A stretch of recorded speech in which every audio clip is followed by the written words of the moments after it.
Hey guys, welcome back to my channel. In today's video, I will show you how to apply portrait effect in the Prisma app. Here I am using iPhone 13 Pro Max, but the steps are almost the same for Android too. First, open the Prisma app on your iPhone. On the home screen, tap the plus or choose the photo button. Now select a portrait photo from your gallery.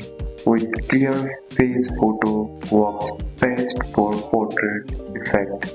Once the photo opens, look at the filter section at the bottom.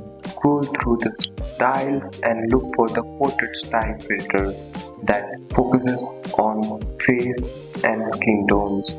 Tap on any portrait filter to apply it.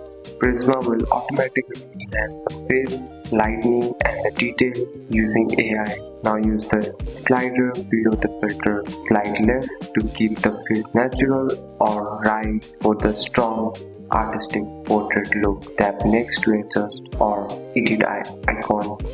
Here you can turn your portrait by adjusting brightness, contrast, saturation, make small change to keep the skin tone realistic. You can also tap and hold on photo to compare the original with edited portrait.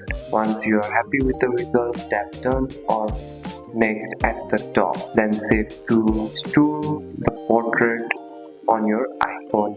You have successfully applied portrait effect in Prisma and created a stunning portrait photo. That's it. That's all for today's video guys. If you found this video helpful, drop a like and subscribe for more videos. Thanks for watching. See you in next one.